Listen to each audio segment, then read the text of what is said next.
Hello বন্ধুরা, আবার একটা নতুন ভিডিও নিয়ে আমি আপনাদের সামনে চলে এসেছি। আজকে যে ভিডিওটা হতে চলেছে খুবই গুরুত্বপূর্ণ এবং ইন্টারেস্টিং ভিডিও। এই ভিডিওটা হচ্ছে হাবিল ও কাবিলের কাহিনী। এই কাহিনীটা দেখে বন্ধুরা আপনি কাঁদতে বাধ্য হবেন। তো কাহিনীটা খুবই গুরুত্বপূর্ণ এবং ইন্টারেস্টিং কাহিনী। কাহিনীটা দেখলে খুবই ভালোই লাগবে। তো বন্ধুরা ভিডিওটা দেখুন। আসসালামু আলাইকুম রহমতুল্লাহ। নিয়ামুল কোরআন ইসলামিক চ্যানেলের পক্ষ থেকে আপনাদের সবাইকে জানাই আন্তরিক মোবারকবাদ। হজরত আদম ও হাওয়া আলাইহিস সালাম যেহেতু আদি মানবী, সুতরাং তাদের দ্বারাই মানবজাতির বিস্তৃতি ঘটেছে তার বলার অপেক্ষা রাখে না। হজরত আদম আলাইহিস সালামের ঔরসে বিবি হাওয়ার গর্ভে সর্বমোট 239 জন সন্তান জন্ম লাভ করে। মহান আল্লাহ তাআলা আদম হাওয়ার সন্তান জন্মের ক্ষেত্রে একটি বিশেষ নিয়ম চালু করেন, অর্থাৎ একমাত্র হজরত শীস আলাইহিস সালাম ব্যতীত তাদের সকল সন্তানই জোড়ায় জোড়ায় ভূমিষ্ঠ হয়। একসঙ্গে একটি ছেলে ও একটি মেয়ে জন্ম লাভ করত। এক জোড়ার ছেলের সহিত অপর জোড়ার মেয়ের সহিত বিয়ে হতো। সেই সময়ে প্রয়োজনের তাগিদে এইভাবেই সহোদর ভাই বোনে বিয়ে হওয়া জায়েজ ছিল, কেননা তখন সহোদর ভাই বোন ব্যতীত পাত্রপাত্রীর অস্তিত্ব ছিল না। অবশ্য একই জোড়ার ভাই বোনের মধ্যে তখন বিয়ে নিষিদ্ধ ছিল। কোনো কোনো কিতাবে লিখিত আছে যে হজরত আদম আলাইহিস সালামের বিবি হাওয়া আলাইহিস সালাম 180 বার জোড়ায় জোড়ায় সন্তান প্রসব করেন, আর একমাত্র হজরত শীস আলাইহিস সালাম একাকী জন্ম লাভ করেন। এতে করে তাদের সন্তানের সংখ্যা ছিল 361 জন।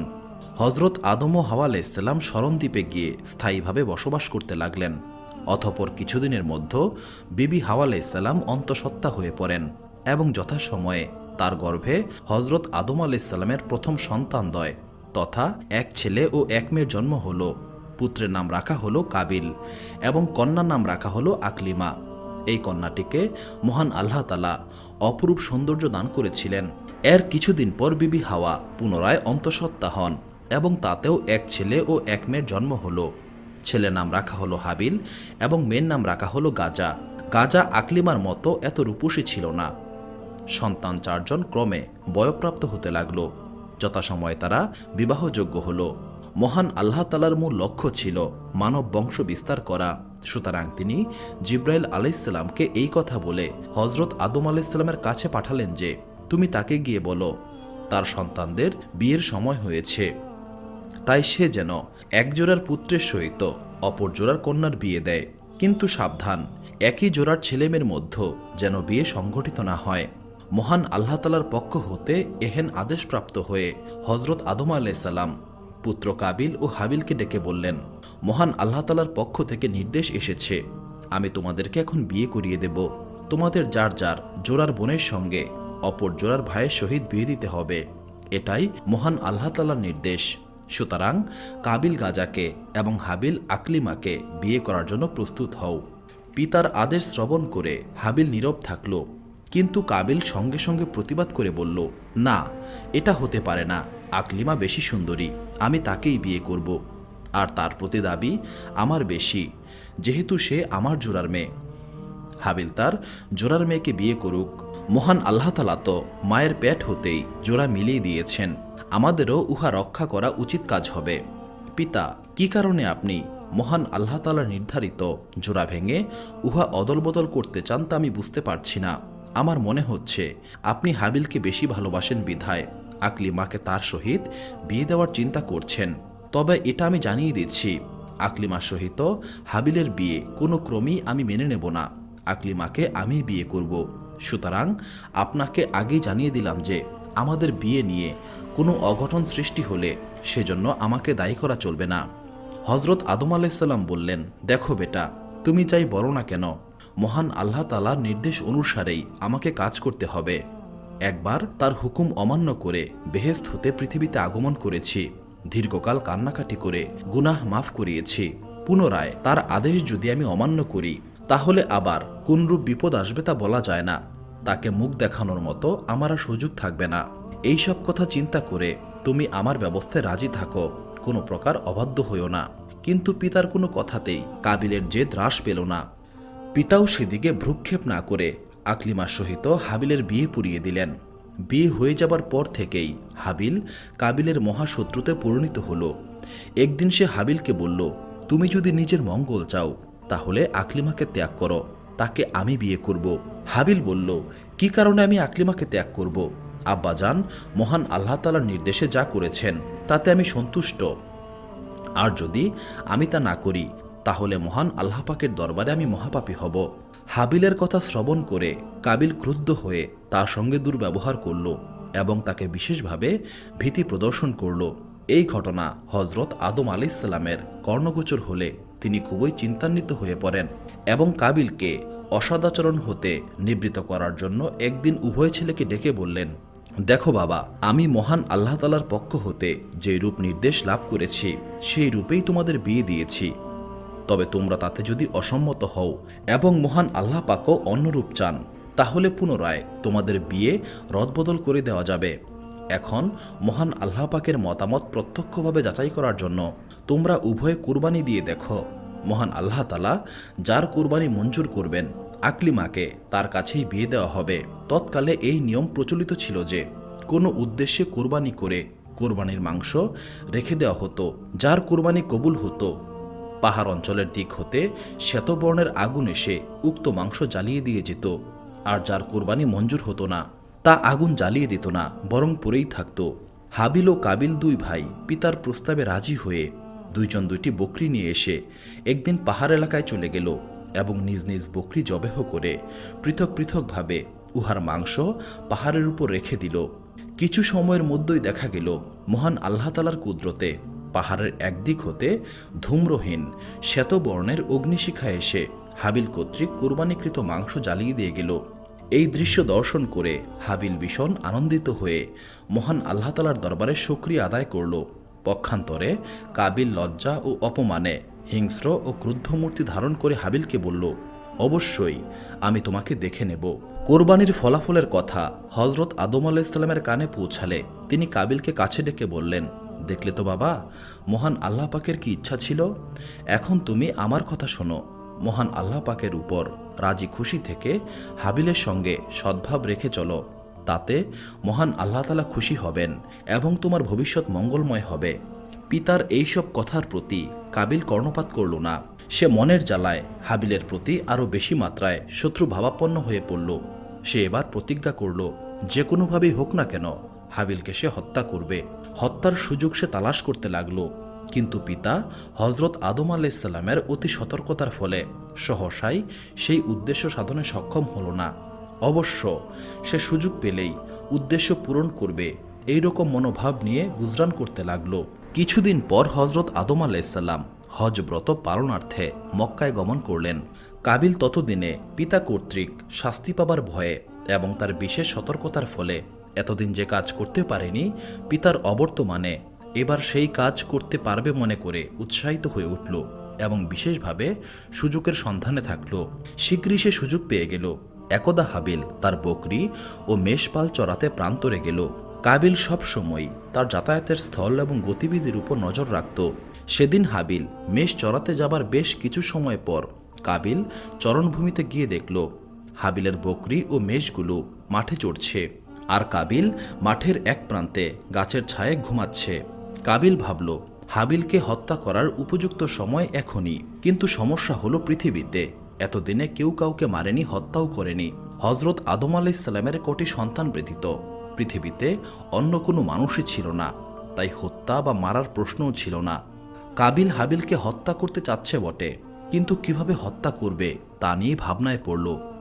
এমন সময় মানব জাতির চিরশত্রু ইবলিস সেখানে উপস্থিত হয়ে মানুষের রূপ ধারণ করে কাবিলের সামনে হাঁটতে লাগলো এবং কাবিলের অগোচরে একটি সাপ বানিয়ে জমিনের উপর ছেড়ে দিল। সাপটি ধীরে ধীরে মানুষরূপী ইবলিসের দিকে অগ্রসর হচ্ছিল।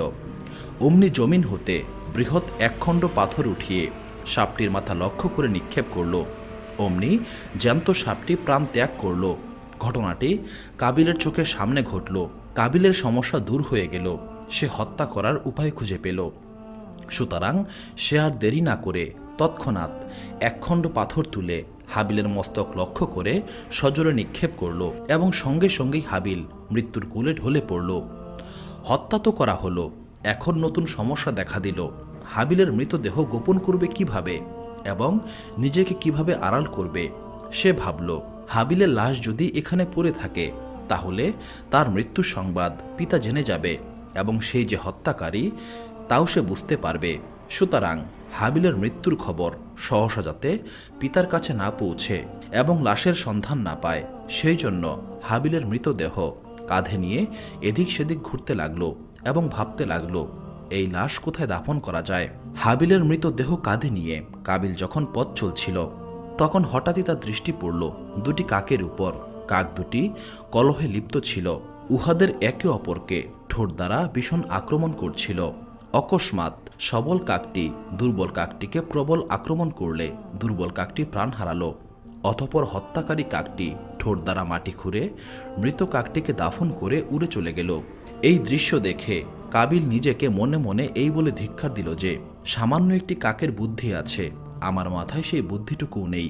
যাই হোক না কেন, সে কাকের নিকট থেকে শিক্ষা লাভ করে মাটিতে একটি কবর খনন করে হাবিলের লাশ দাফন করে নিশ্চিন্ত মনে বাড়ি রওনা দিল। সঙ্গে সঙ্গে মহান আল্লাহ তাআলা জমিনকে নির্দেশ দিলেন, হে জমিন, তুমি কাবিলের দেহজানু পর্যন্ত গ্রাস করো, তাকে আর নাড়াচাড়া করতে দিও না, সে ভ্রাতা হত্যার দায়ে দায়ী। জমিন সঙ্গে সঙ্গে মহান আল্লাহ তাআলার হুকুম তামিল করল। হতবাগা কাবিল বুঝতে পারল এটি মহান আল্লাহ তাআলার গজব ছাড়ার কিছুই নয়। তাই সে মহান আল্লাহ তাআলার দরবারে কাকুতি মিনতি সহিত বলল, হে আল্লাহ, ইবলিস গুনাহ করে তোমার দরবার হতে বিতাড়িত হয়েছিল, কিন্তু জমিন তাকে এইভাবে গ্রাস করেনি। মহান আল্লাহ তাআলার পক্ষ থেকে জবাব এলো, ওহে দুরাচার, সে যত বড় গুনাই করুক না কেন নিজের ভাইকে হত্যা করেনি। এবার কাবিল বলল, হে মহান আল্লাহ তাআলা, আমার পিতাও তো বেহেশতে থাকাকালীন সময়ে তোমার নির্দেশ অমান্য করে বড় গুনাহ করেছিল, তুমি তাকে শাস্তি দিয়েছ বটে, কিন্তু জমিন তাকে এইভাবে গ্রাস করেনি। মহান আল্লাহ তাআলার পক্ষ থেকে বলা হলো, হে নিষ্ঠুর, তোমার পিতা আমার আদেশ অমান্য করে অন্যায় করেছিল নিজের প্রতি, কিন্তু তুই করেছিস এমন এক অপরাধ যার দ্বারা অপরের হক নষ্ট হয়েছে, তাই তোর অপরাধ সবচেয়ে বড়। এবার কাবিল বলল, হে মহান আল্লাহ তাআলা, আমি আমার পিতার কাছ থেকে শুনেছি তুমি তোমার প্রিয় হাবিবের উসিলায় তাকে ক্ষমা করেছিলে, আমাকেও তুমি তোমার প্রিয় হাবিব মুহাম্মদ সাল্লাল্লাহু আলাইহি সাল্লামের উসিলায় ক্ষমা করো। এবার মহান আল্লাহ তাআলা তার প্রিয় হাবিবের সম্মান রক্ষার্থে জমিনকে বললেন, হে জমিন, তুমি কাবিলকে ছেড়ে দাও। অমনি জমিন কাবিলকে ছেড়ে দিল। কিন্তু সে যখন বাড়ির দিকে রওনা হলো, অমনি মহান আল্লাহ তাআলার নির্দেশে এক ফেরেশতা তার নিকট ভয়ানক মূর্তি ধারণ করে তার সামনে দাঁড়িয়ে তাকে প্রচণ্ড আঘাত করল, আর তাতেই সে প্রাণ ত্যাগ করল। কিন্তু মহান আল্লাহ তাআলা তাকে পুনরায় জীবিত করলেন এবং পুনরায় ফেরেশতার আঘাতের মাধ্যমে নিহত করলেন। এইভাবে কয়েকবার তাকে জীবিত করা হলো এবং মৃত্যুর মুখে পতিত করা হলো। বিখ্যাত হাদিস গ্রন্থ মুসলিম শরীফে বলা হয়েছে, নবী করিম সাল্লাল্লাহু আলাইহি সাল্লাম ইরশাদ করেছেন, রোজ কিয়ামত পর্যন্ত যত অন্যায় হত্যা হবে প্রত্যেক হত্যাকারী সমপরিমাণ গুনাহ কাবিলের আমলনামায় লিখিত হবে, কেননা হত্যার মতো ভয়ঙ্কর পাপ পৃথিবীতে সেই প্রথম সংঘটিত করেছিল। হাবিলকে যখন কাবিল হত্যা করে তখন হযরত আদম আলাইহিস সালাম হজ ব্রত পালনার্থে মক্কায় ছিলেন। তার প্রত্যাবর্তনের পূর্বেই কাবিল হাবিলকে হত্যা করে নিজেও প্রাণত্যাগ করেছিল। হযরত আদম আলাইহিস সালাম দেশে প্রত্যাবর্তন করে নিজের সন্তানদের নিকট হাবিলের খোঁজ খবর নিলেন, কিন্তু তারা কিছুই বলতে পারল না। শুধু এইটুকুই বলল যে এক সময় হতে হঠাৎ করে আমরা তাকে কোথাও দেখতে পাচ্ছি না, সে কোথায় গেছে, কি হয়েছে আমরা কিছুই জানি না। আমরা বহুভাবে বহু স্থানে তাকে তালাশ করেও আজ পর্যন্ত খুঁজে পাইনি, সঙ্গে সঙ্গে কাবিলকেও দেখতে পাচ্ছি না। তাদের কথা শ্রবণ করে দুই ভাইয়ের দ্বন্দ্বই যে তাদের অন্তর্ধানের একমাত্র কারণ সেটা বুঝতে হযরত আদম আলাইহিস সালামের কষ্ট হলো না। তবে ওই দ্বন্দ্বের একমাত্র কারণ যে তার কুপুত্র কাবিলের অন্যায় জেদ সেটাও তার জানা ছিল। সুতরাং কাবিলের অন্তর্ধানে তার কোনো দুঃখ হলো না, শুধু হাবিলের জন্যই তিনি শোকাতুর হয়ে পড়লেন। আহার বিরাম নিদ্রাহীনতায় তার দেহ দুর্বল হয়ে গেল। তিনি শুধু চিন্তা করতে লাগলেন, মনে মনে ভাবতে লাগলেন, হায়, হাবিলকে যদি কেউ হত্যা করে তাহলে তার কবর এবং মৃতদেহ দেখতে পেলেও মনটা কিছুটা সান্ত্বনা পেত। হযরত আদম আলাইহিস সালাম যখন এইরূপ চিন্তা করছিলেন তখন একদা হযরত জিবরাইল আলাইহিস সালাম এসে কাবিল কর্তৃক হাবিল হত্যার ঘটনা বিস্তারিত তাকে বললেন।